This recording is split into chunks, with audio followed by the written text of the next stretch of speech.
Okay, we're back. Now, if you didn't watch the earlier video, you should go there and explain it. The short version is that I am doing a 30-day challenge where every day I'm going to sit for an hour a day and read and take notes on what I read, because it helps memory retention. I am then going to put it into this digital tool called Obsidian to store all of my thoughts and ideas. And the goal ultimately is to not just take notes, which helps you retain the knowledge better yourself, but also by putting it in here, and we're going to see a little bit about how it works, is you get to start linking together the ideas and the thoughts that you get, your own thoughts and ideas, but the thoughts and ideas from everything that you read start to come together, and from there, you really start to develop your own ideas, your own thinking, and by putting it all together in one place, it's going to spur a lot of new ideas and a lot of new thoughts in a very reusable and accessible way, and we're going to see all that now. So, the first 2 days of this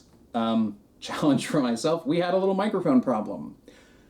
Microphone didn't work. It failed. So I've got footage from those first 2 days, but no audio, but we're going to talk about it right now. What did I learn? So, let's talk about this book. So, the book for our first 2 days, our challenge is called Procrastination. It is by Fuschia M. Sirois. I think I'm saying that name right. And I bought this book on recommendation. I think I saw this. I saw another YouTuber talking about this somewhere. And the framing of this was really, really interesting to me. The framing, the way it was described to me is the idea is of the problem of procrastination is not one of time management. It's one fundamentally of mood management.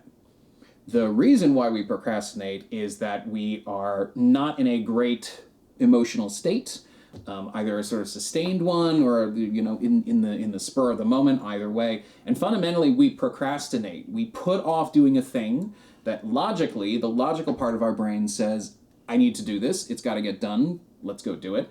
But the irrational, emotional, fight or flight parts of our brain say, oh, the feelings associated with doing this thing make me feel icky. Let's run away. Let's do something else. And just hearing that really resonated with me. That just all at once, I suddenly was like, yes, of course, this is why we procrastinate. We don't procrastinate because it's a logical thing. We procrastinate because it's a totally irrational thing. We get overwhelmed by emotions. In fact, a lot of the time we don't even know really that that's what's going on, that we're just feeling this way, and our brain pushes the work off to the future so that we don't have to deal with it in the moment. And I thought that's pretty freaking brilliant. So I have been reading through this before. I've read about the first half of the book. I would really recommend this. By the way, just a side note, as I'm doing this whole project, some books, one thing you will start to notice, and I definitely noticed this the first time I did this challenge, some books, you dig in and you start reading and you are taking like notes and notes and notes and notes and notes and notes and notes. There's so much. A lot of these books, they're very dense. Even if they're written in a very nice kind of conversational way, you'll keep seeing like, ooh, this is a good point, this is a good point, this is a good point. You'll keep seeing stuff and you'll keep digging in. I've had now like 3 days of this, and I could probably do if I keep going at this pace, I don't know, I could do like half of the month just on this one book. I think I kind of have to speed up a little bit because it's spurning a lot of new ideas. But some books you'll get, and they're great, and they're very dense. Again, easy to read, but they're very dense with ideas. And then other books you start to notice a little more. You're like, I'm not going to name any names. But one or two of the books that I did last time, I sat down and man, I did like a whole hour reading, and I took very, very few notes. They were big on like anecdotes and big on kind of re-explaining the same topic again and again, but books like this are very, very rich, and they really make a great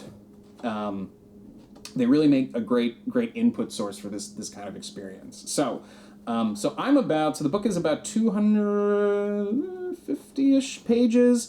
The first 120, like 50 to 60% of the book is just sort of background on procrastination and what it is. That's already out. And now I'm digging in, and we're talking about the chapters where I'm starting digging in is about what are, basically sort of drilling down, sort of wrapping all of this stuff up about what kind of stresses we feel, how we feel it, why we feel it, and then how does that make us procrastinate. So that's where we are, and let's take a look at what we've got here and see what I've been able to put together with these notes.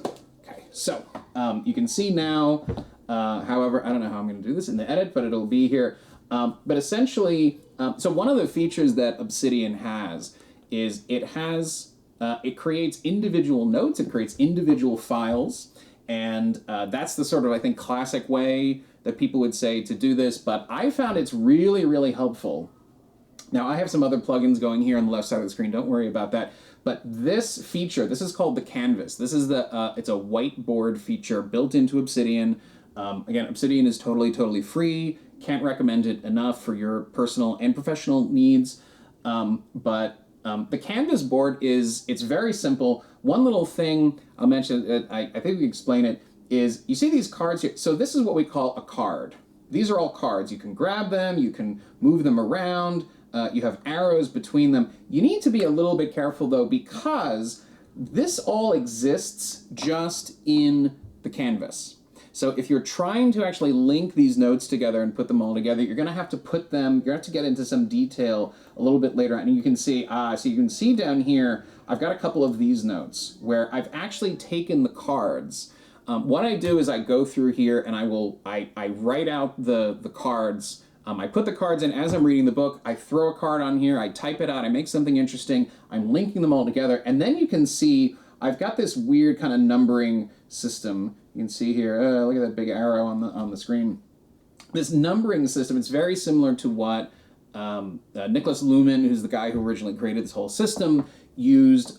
We need to have these kinds of, or I like to have these kinds of numbering. You can sort of follow the flow of the numbers as we go along. And what I do is, it's important, this happens every day. I was going to say, I said this in the other video, except yeah, I did, but then the audio didn't work. Starting this process, I was reminded as I'm doing this how much I sit down and I start, I turn the camera on, I start recording. The first little bit you'll notice, these are just sort of like really, really thin kind of ideas, asking questions. These are questions that are presented in the book about why do we feel stressed? What are there? This is like not even a thread, this little thing here. Popular consumption. I like this line here that we're sacrificing future benefit for our present comfort. You start going and you start reading, and it takes a little time to get really into the it's not the book's fault, it's just the whole process, but the first 5, 10, 15 minutes can be kind of slow going until you've done enough of this that you really start digging in a little bit more. And as you start digging in, that's when you start finding the bigger stuff, the bigger ideas, and you read maybe another couple paragraphs or something, and there's something bigger there that you want to write it all up together. You want to consolidate that. And so this is a great note here, is talking about the challenge of mood management, because I don't know about you, I've always seen the amount of advice on the internet about, how do you deal with procrastination? Top 10 tips for dealing with procrastination. And overwhelmingly, it is it's basically tips on how to trick your brain into just getting started, which makes sense, because once you move from that space where you are, where you think, this is going to be so terrible, oh, I'm stressed out about it, I don't want to go. If you can trick yourself into getting started, it shifts something in your brain, and your brain is no longer anticipating how unpleasant it's going to be. Your brain is now doing the thing. And that's good advice in as much as it works, but if you have to keep applying that, multiple times a day, every day, forever and ever, because we're not addressing the root cause of it, I think it's important to talk about the root cause. In fact, I've gotten a lot of mileage with my friends and my communities at work, and for myself as well, understanding that a lot of the time when I'm not getting something done at work or on a work day, it's not necessarily the particulars of it. It sometimes has to do with my overall mood of the day, or the vibes that I'm feeling. This is something that I've drawn out as really, really important. Understanding the impact that the environment has on you and how you feel, super important, because there are lots of things. Obviously, there are lots and lots of things that can affect our mood, but once we understand this, then we can kind of figure out how to deal with it. So we can improve our mood, suddenly we're feeling better, and then all these things that before seemed like such a big hassle for us to do, we wanted to avoid doing them, we're going to be able to get them done. So, so this was something big. I like this idea, the positive hedonic shift. It's a great sort of shorter hack to get yourself past these challenges that we have, is if you can just give yourself something that just sort of in a sort of immediate, more short-term mode shifts your mood and gets you in a better place, then we can get going from there. At some point, I do want to add to the list, because you might be wondering about it, you might be thinking about this, and it's definitely in the same space, but Ali Abdaal's book about feel-good productivity, I'm going to be very interested in getting that in. I've taken a couple of notes on it. It is on my list for including in here, and I'm very interested because there's a lot of very practical advice in that book, and combining this sort of high-level abstract stuff and sort of larger understanding of what we're doing with some of the more practical techniques can be really, really effective. And again, by doing this, by going through this process and doing it yourself, these things stick with you much, much more than if you just read them on your own, or if you just heard someone's advice.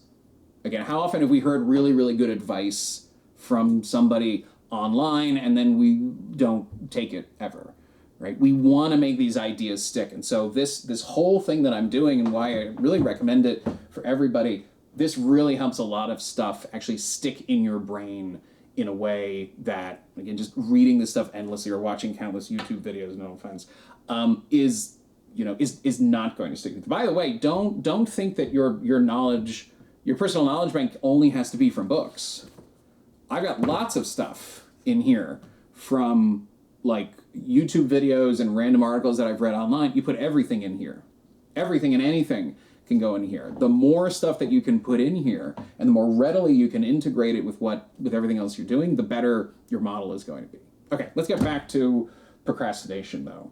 I like this idea. I thought this was a big one, and this is something I try pointing out, and I'll call this out with people in conversations, is we have to understand how often we are dealing in real life, how often we're dealing with something that is,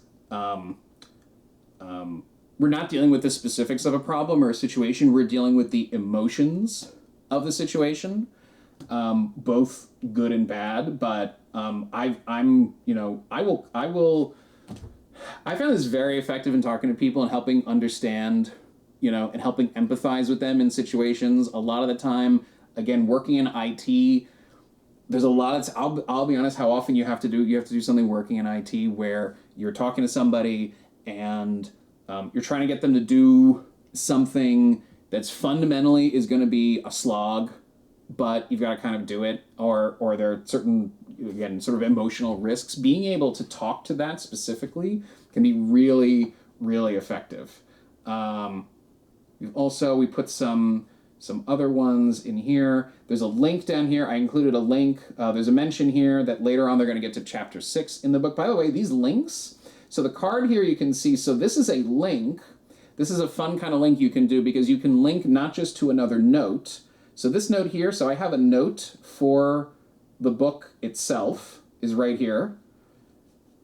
As you can see here, this is where I put this, and I'm sort of growing this organically as stuff comes up.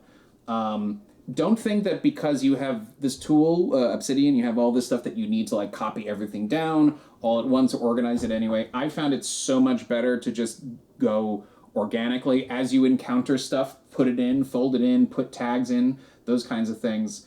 It's a much better way to do it, but you can actually link directly because there's a note in the book about how we're going to get to the avoidance techniques and why that is, and you just put a note down here, and you can put a note, you can put a link to a specific chapter or a specific heading in another note, and we've so we're able to put that there.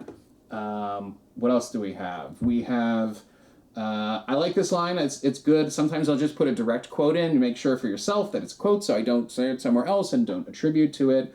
So here's a really interesting one. This is where this kind of integration is really coming out. So this is a line from the book: whether it's a small or large task, if you find it to be stressful, anxiety-provoking, difficult, frustrating, unpleasant, this is like the mission statement of the whole book, lacking in meaning, or just plain boring, you're more likely to procrastinate that task than one you don't find to be aversive. So we talked about mood management before. To me, there is a sort of foundational environmental world in which we're living in. Our environment is really, really important. It has a big effect on our mood and our emotions. I'm a big believer. I make a big point of this. I recommend this to everyone. I'm including it in all of my coaching and facilitation guidance, is really, really, really put work into giving yourself a tidy and neat and distraction-free workplace. It is one of those things that we all think is really important, but at the same time, we skip past it and we don't get it done. Do that. Yeah, go do that. Give yourself a clean, it takes a couple of minutes to do every morning when you come in, wherever you work, especially if you're working from home. It's much easier to just sort of slump into your workplace, and you're going to be, if you don't tidy up, you're going to be dragged down by those distractions all day. And so those environmental distractions, they can roll up and they can affect your overall mood, but then the actual specific, it's the combination, really, I've always said, of all three. It's the sort of larger environment that we're operating in, and there's your sort of baseline mood, whatever it is you're feeling for the day, plus the specific feelings or the expectations of feelings that you have about that specific task. The three of those things combined, if they're all bad, you're hosed, you're really screwed. If you've only got one of them is bad, you're in pretty good shape. And of course, if you're aware of these things, then you can fight back against it. I put a link in here. So this is a note, and we have the link here for the book. So we're citing this. We'll keep coming back to it. And then I put this in here. This is a great book. No, it's not behind me. I put it it's probably in my bags. I took it to work the other day. This is another great book that I'm a tiny bit, I'm going to be honest with you, I'm a teeny tiny bit nervous even about, probably do that at some point, putting this into my second brain, because the book is so action-oriented. I feel like I'd just be sort of mooching and stealing it. But this book, The Anti-Planner by Danny Donovan, it is a great resource. I think it's called the subtitle is like the ADHD planner for the rest of us kind of thing. And the whole book is just this. It's just related to this phenomena. It's just basically like, oh, are you having trouble getting work done today? Tell me how you feel. Are you feeling anxious? Are you feeling frustrated? Are you feeling low energy? Are you feeling unmotivated? Are you feeling... And then it breaks down, there's like 6-7 chapters of the book based on which of these emotional states you're in. And then it drills down into the sort of more specific varieties that you're feeling, and then directs you to a whole bunch of exercises to help fix your mood for the day. This is the kind of goal that I was talking about in earlier videos about. This is the kind of thing where I'm sitting here and I'm reading this book about procrastination, specifically about procrastination, and then I've got this other book over here, and the idea here is mapping perfectly onto that one over there. And then, I thought there might have been something there, but then we'll have more. If I go to this book, here, I'll give you an idea. Look, I've already got the tag open. So you see I've got loads of tag, because I've had lots of notes about this. I've been reading this in the past. I've put stuff in here. Yep, you see all kinds of stuff in here. And I probably should be putting this in here, because part of the point of having this knowledge bank is that I'm going to have resources for myself. So I do this a lot as a facilitator. If I have ideas for things like facilitation techniques, or like icebreakers, or models for facilitating certain kinds of conversations, I make those notes and I put them in my knowledge bank. I put them in here, and then I tag them and I link them up, because then when I need to have a conversation with people, when I need to facilitate either a small group or sometimes a big group, like 40, 50, 100 more people in a big room, and we have some kind of exercise, some kind of big thing to do, I've got the knowledge in my knowledge bank and I go grab it. I don't have to go digging through, like finding books on my shelf, or digging into my old notebooks, or some training materials from something else from years ago. I have it here, and this is the great example of it. So we have all this information here, and let me point out this other feature really quickly before we get back to it. There's this great feature in Obsidian that really dials up, really makes it so incredibly valuable, is that you get backlinks. I've only got the one. Okay, I should have more. Maybe it's the tags. I've got more. But the backlinks are other notes in your knowledge bank that are linking to this note. So in this case, where are the places where elsewhere in my vast vault of knowledge, who else is talking about this? So I don't have to create this note here. I don't have to do the linking back and forth between them. I can just go down here. I can go to the backlinks and pull this stuff out, and I know what's going on in here. And that's the kind of thing that happens, and is why we want to be doing this as we're making this map, as we're building this canvas out, and as we're going, is to just keep creating these links as we go. As we think of these things, just throw them out there, right? I read this thing in this book, it makes me think of this other thing. I'm going to add a link, and then I keep moving. It's really, really easy to do. It's very fluid, it's very easy. And by doing this over time, you will start to build stuff up, and then you'll have notes that have lots and lots of stuff connected to them, and that's where you're really gonna draw all this information out and get something great out of it. So let's keep talking. What other notes do we have? Encountering an unpleasant or threatening task is I like this line. It is necessary but not sufficient for procrastination to take place. Yeah, 100%. We have free will and all. Just because we're in a bad mood doesn't mean it's necessarily going to happen. But you need to have their need for procrastination, which is this irrational phenomena we're talking about. You need some of these things to happen. I was sort of, so here's some, now this is interesting to me. Let's dig into this a little bit. Here we go. This is here we've got some great stuff. So here's a line, here's a note, and it's a thought from the book, from Procrastination. We don't typically procrastinate tasks that we really enjoy or find to be fun. That's interesting. I thought that was really kind of interesting because, and in fact, I made a little note here. You'll notice I've got the same file name and going longer. I put a Q down there because I have a question. So I added Q. So this is all me. This is not directly from the text. This is not from the book, but I had this question. So you say you don't typically procrastinate tasks that we do or find it. And I said, don't we? I said, what about people who have social anxiety?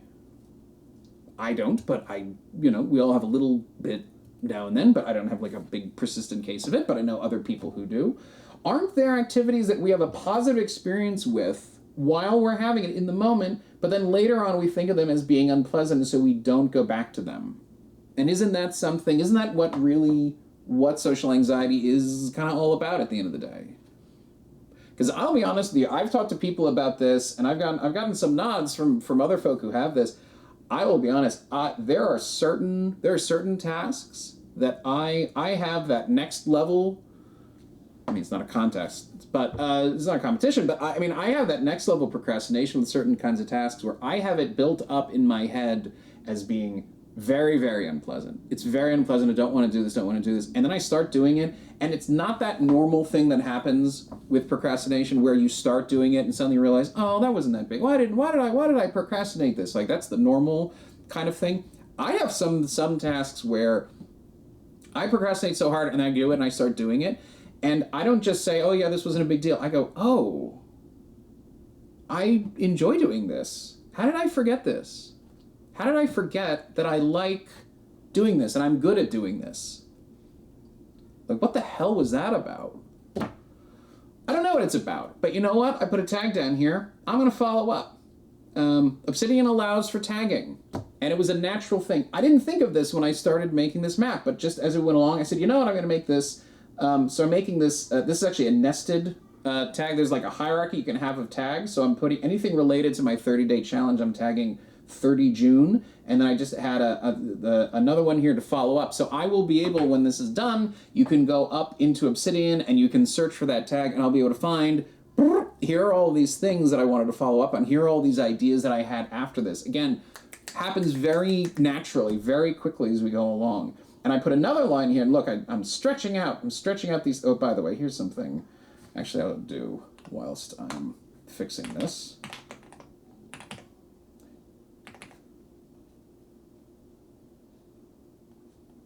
I do actually want to put these links because I think I mentioned this earlier. These arrows are not links. They're arrows in the canvas here. You've got to have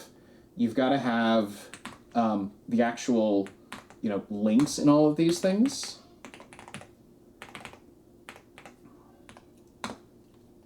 Yeah, I'm going to do that later. I'm not going to make you wait through that. But I had another sort of an offshoot of a question down here. This is a book I've got.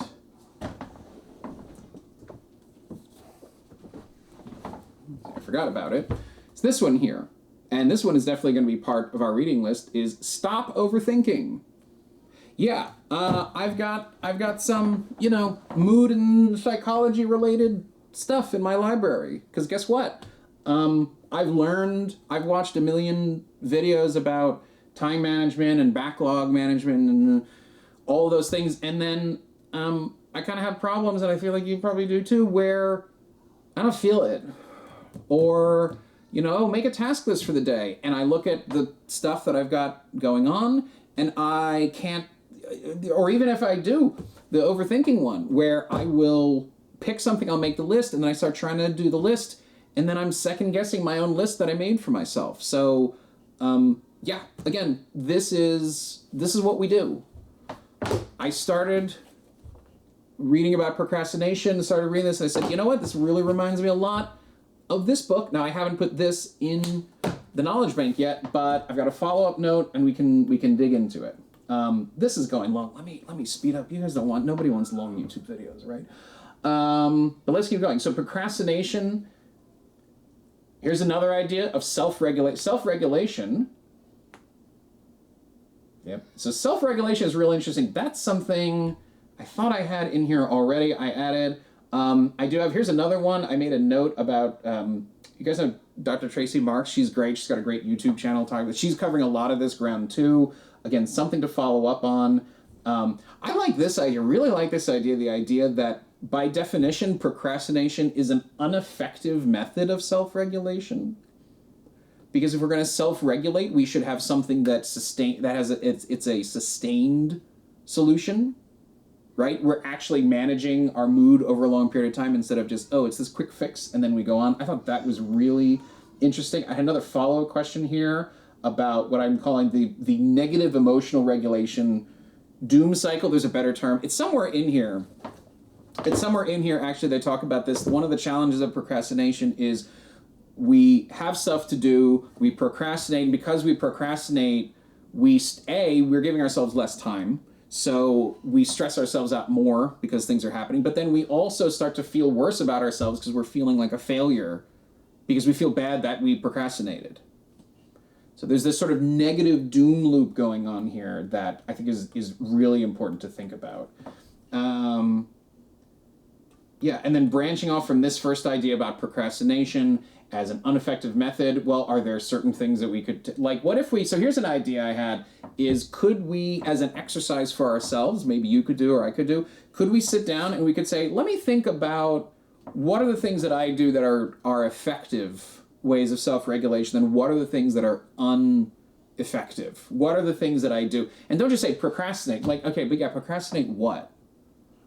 You don't just procrastinate, what do? You just ignore this thing, you just close the task item on your browser or whatever it is.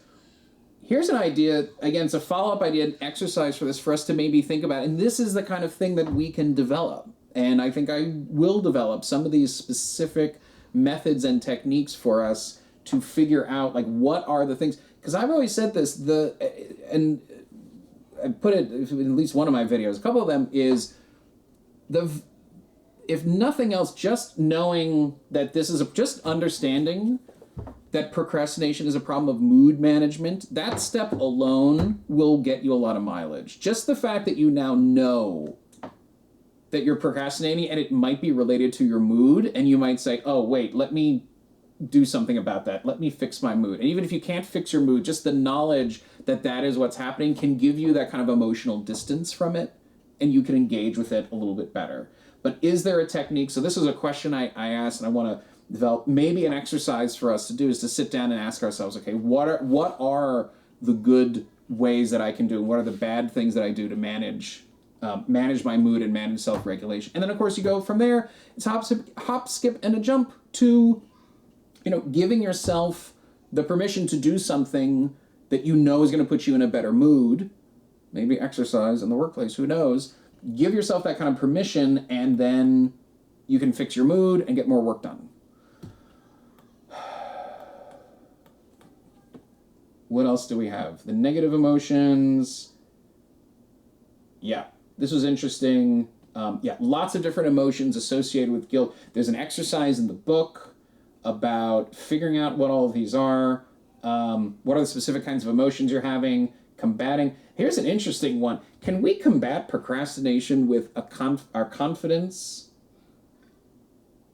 based on the fact that we've had past success? If we can make ourselves feel bad that we're bad because we're procrastinating, could we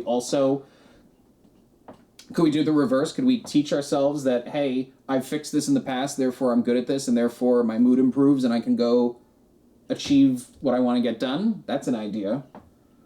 Rolling that out. If you don't believe you have the capacity to maintain a certain negative emotion well, you'll be less likely to attempt it, to tackle it head on. And there's a lot of stuff. Hold on. Did we get to it? You know what? Let me jump ahead. Because you know what? I want to get to the end, and I'm going too long. I've got 2 days worth of stuff. Whew, a lot of stuff. There's so much. Because I know we gotta, you know what? I need to put some of these back links, because this is something. I know I had it. It's not looking good if I can't find this thing. You know what? I think that's enough for today. We're gonna keep going. I've got more videos. I'm gonna keep growing this as we go. But I want to mention just this one because I think it ties it together. There's another great book, also right here, which I may have talked about before. Yeah, you see this one here? See that one, camera? Yeah, zoom in on that right there. Yeah, the anxiety and phobia workbook. This one's pretty terrific. This is great to combine with this learning here, and these questions. This is what I was just looking at, and I thought I had included in here, about our understanding and our belief in ourselves and how good we are at managing our emotions. So if you're in a bad mood, if you're having a tough time, but you believe yourself to be not good at dealing with these things, that's going to send you on a spiral. Yeah, it's called negative self-talk. And there's a whole big old chapter in this book about it, and it's something that I dug into a lot in the first time I did this. The first time we went through the challenge. Really, really super good stuff in here. Very actionable stuff. Lots and lots of exercises. I mentioned before about how some books are very dense, and they've got lots and lots of stuff. This is a very, very, in the best possible way, this is a very, very dense book. If I were going to go through this one again, I might even try to take a sort of higher level of it and not write everything down just to get it all in my knowledge bank, because there's just, if you just went with sort of the chapter headers, you could get an enormous amount of this. But understanding that and combining all this stuff together. Anyway, that's my recap of the first 2 days of this this experience. And man, I wish I had I know the microphone's working now. Wish it worked the first time the way through, but we're gonna keep going from here, and hopefully no more technical problems going forward. And I hope you'll stick around with us, and you'll give some of these texts a look for yourself, and maybe give the whole SmartNote thing a try as well. So with all that, let me just say, hope to see you tomorrow, and I hope you have a great day.